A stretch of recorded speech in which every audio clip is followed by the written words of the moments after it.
यंदा वटपौर्णिमा नेमकी कधी आहे हे जाणून घेण्याची उत्सुकता सर्वच महिलांना लागली आहे. चला तर मग वटपौर्णिमा नेमकी कधी आहे, पूजेचे शुभ मुहूर्त कोणते असतील आणि या संबंधित संपूर्ण माहिती सविस्तर जाणून घेऊया. वडाच्या झाडाची पूजा करून आपल्या पतीच्या दीर्घायुष्यासाठी प्रार्थना करण्याचा सण म्हणजे वटपौर्णिमा. वटपौर्णिमा ज्येष्ठ महिन्यातील पौर्णिमेला साजरी केली जाते. पौराणिक कथेनुसार याच दिवशी सावित्रीने यमराजाकडून आपल्या पती सत्यवानाचे प्राण परत मिळवले होते. तेव्हापासूनच सुहासिनी महिला आपल्या पतीला उत्तम आरोग्य मिळावं आणि दीर्घायुष्य प्राप्त व्हावं, त्याचबरोबर 7 जन्मी हाच पती मिळावा यासाठी सुद्धा हे व्रत करत असतात. यंदा वटपौर्णिमा 29 जून रोजी साजरी केली जाणार आहे. या दिवशी सोमवार आहे.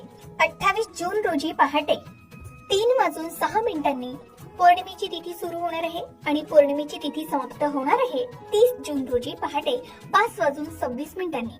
उदय तिथीनुसार पौर्णिमेचं व्रत आणि पूजा 29 जून रोजी म्हणजे सोमवारी केली जाणार आहे.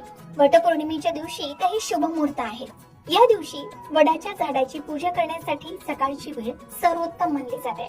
पंचांगानुसार काही शुभ मुहूर्त दिले आहेत, जसे अमृत मुहूर्त आहे पहाटे 5:26 पासून ते सकाळी 7:11 या दिवशी शुभ मुहूर्त आहे सकाळी 8:55 पासून ते सकाळी 10:40 आणि याच दिवशी अभिजित मुहूर्त सकाळी 11:25 पासून ते दुपारी 12:20 असणार आहे. आता या वेळेमध्ये आपण वडाच्या झाडाची पूजा करू शकता.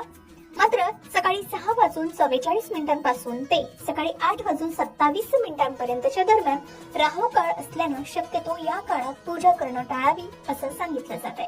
आता वटपौर्णिमेचा उपवास कधीपर्यंत करावा, तर सामान्यतः सूर्योदयापासून हा उपवास सुरू होतो. अनेक महिला दिवसभर निर्जला उपवास करून किंवा फलाहार करून उपवास करतात. संध्याकाळपर्यंत वडाच्या झाडाची पूजा पूर्ण झाली की पतीचं दर्शन घेऊन आणि देवाला नैवेद्य दाखवून उपवास सोडला जातो. या दिवशी एकादशी सारखं व्रत सुद्धा केलं जातं आणि म्हणून काही ठिकाणी दुसऱ्या दिवशी सकाळी उपवास सोडण्याची ही पद्धत आहे. परंतु बहुतांश महिला संध्याकाळी पूजा आटोपल्यावर सात्विक जेवण करून उपवास सोडतात. आपापल्या प्रथा पद्धतीनुसार आपण वटपौर्णिमेचं व्रत करून उपवास सोडावा.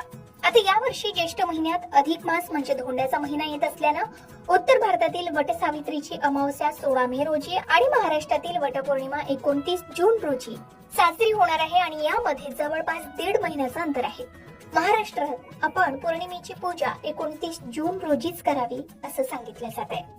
आता वड पूजनाचे शास्त्र आणि महत्व काय, तर वडाचं झाड हे दीर्घायुष्य आणि विस्तारणाऱ्या कुटुंबाचं प्रतीक मानलं जातं. वट म्हणजे वडाचे झाड जे शेकडो वर्ष जगतं आणि वडाच्या झाडाला ब्रह्मा, विष्णू आणि महेश या तिन्ही देवांचं रूप मानले जातं.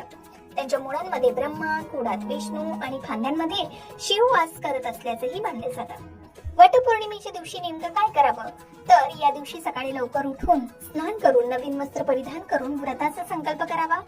हळद, कुंकू, अक्षता, 5 प्रकारची फळं विशेषतः आंबा, विड्याची पानं, सुपारी आणि सुती धागा घेऊन पूजा साहित्य तयार करावं आणि वडाच्या झाडाची पूजा करावी.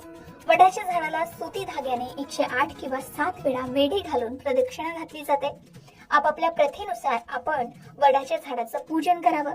वडाच्या मुळाशी पाणी घालून मनोभावी नमस्कार करून त्याची पूजा करावी आणि तुपाचा दिवा लावावा. याचबरोबर वटपौर्णिमेच्या दिवशी नेमकं काय करावं आणि वटपौर्णिमेची पूजा नेमकी कशी करावी या संबंधित माहितीचे वेगळे व्हिडिओ तुम्हाला आमच्या चॅनलवर पाहायला मिळेल. वटपौर्णिमे संबंधित आणखी काही विशेष माहिती तुम्हाला हवी असेल तर तुम्ही कमेंट करून विचारू शकता. त्याची योग्य माहिती देण्याचा प्रयत्न आम्ही नक्कीच करू. तर आधी सांगितल्याप्रमाणे ज्येष्ठ पौर्णिमेचा प्रारंभ होणार आहे रविवारी 28 जून रोजी पहाटे 3:06 आणि पौर्णिमा समाप्त होणार आहे 30 जून रोजी पहाटे 5:26. उदय तिथीनुसार 29 जून रोजीच संपूर्ण दिवसभर पौर्णिमा असणार आहे. उदय तिथीनुसार 29 जून रोजीच हा सण साजरा करणं शास्त्रोक्त ठरणार असल्याचं सांगितलं जात आहे.